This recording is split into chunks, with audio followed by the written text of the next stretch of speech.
one of the tricky things I think about, particularly being a new candidate is, for someone like AOC, one of the tricky things, but also one of the amazing things is that she has been able to withstand. And the last time I think we talked about this was after she won on CNN, they were really attempting to trip her up. And she's very savvy and knows her stuff and didn't. In this instance, she went on to Firing Line with Margaret Hoover. Is this like theoretically the same show as I think so, yeah. Wow, that's weird. And AOC on some level, like she gets it right, but I think she just wasn't sure if I think had either a slight brain fart or was just not quite. Maybe unsure if she was out ahead of her skis a little bit. Yes, exactly. So I don't know. The people have been talking about this, but I don't think it's quite as bad as it was, although she has supposedly backtracked a little bit from this, which is, I think, problematic. But here is Alexandria Ocasio-Cortez on with Firing Line host Margaret Hoover. Tweet or made one statement that referred to a killing by Israeli soldiers of civilians in Gaza and called it a massacre, which became a little bit controversial. But I haven't seen anywhere. What is your position on Israel? Well, I believe absolutely in Israel's right to exist. I am a proponent of a two-state solution. And for me, this is not a referendum, I think, on the state of Israel. For me, the lens through which I saw this incident as an activist, as an organizer, if 60 people were killed in Ferguson, Missouri, if 60 people were killed in the South Bronx, unarmed, 60 people were killed in Puerto Rico, I just looked at that incident more through just as an incident. And to me, it would just be completely unacceptable if that happened on our shores. But I am... Of course, the dynamic there in terms of geopolitics and the war in the Middle East is very different than people expressing their First Amendment right to protest. Well, yes, but I also think that what people are starting to see, at least in the occupation of Palestine, is just an increasing crisis of humanitarian condition. And that to me is just where I tend to come from on this issue. You use the term the occupation of Palestine. What did you mean by that? I think what I meant is like the settlements that are increasing in some of these areas and places where Palestinians are experiencing difficulty in access to their housing and homes. Do you think you can expand on that? Yeah, I mean, I think I'd also I am not the expert on geopolitics on this issue. You know, for me, I'm a firm believer in finding a two-state solution in this issue. And I'm happy to sit down with leaders on both of these. For me, I just look at things through a human rights lens, and I may not use the right words. I know this is very honest. That's very honest, and you're going. Yeah, I mean, look, I think that the thing that she could be faulted on is just having not sufficient confidence in what she's talking about. The only thing that's even remotely controversial, and by controversial, I mean even in dispute, because the idea that there's an occupation is not disputed by anybody. They are called the occupied territories. That is not a term of activists.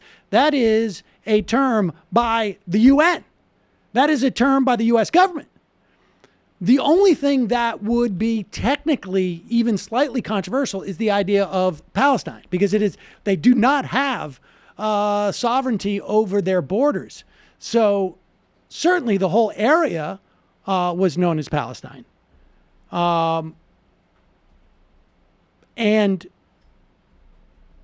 there is a Palestinian delegation at the UN. But that's not even, I don't even think that's terribly controversial.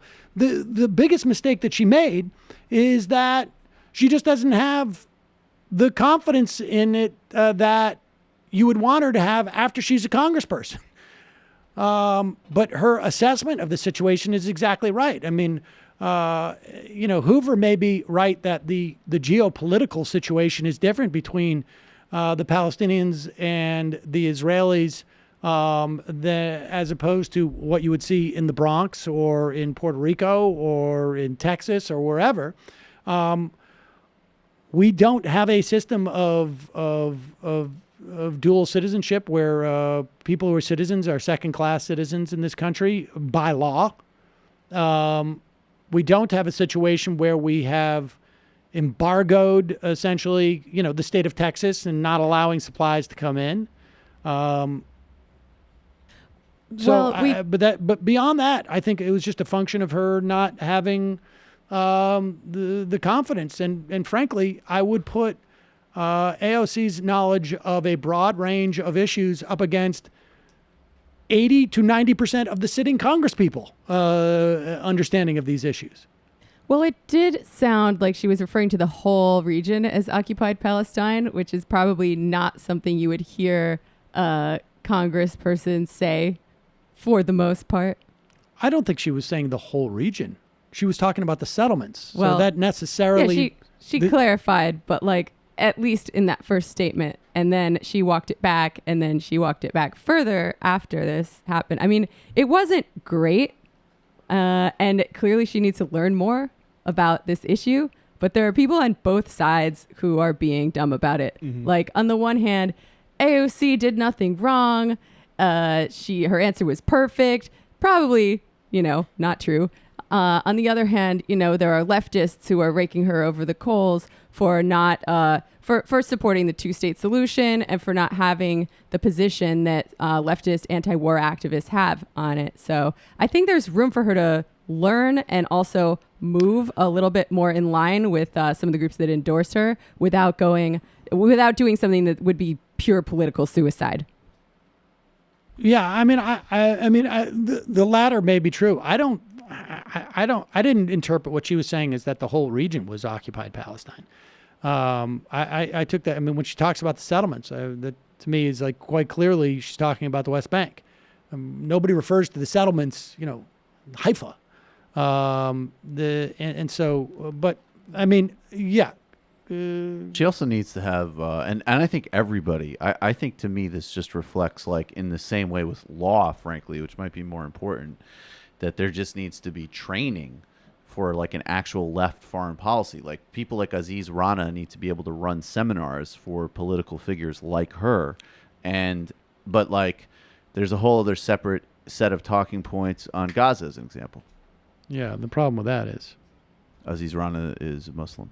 No. It's up? Oh no. Were you trying to make a joke? No, I was trying to this. You need that. Totally.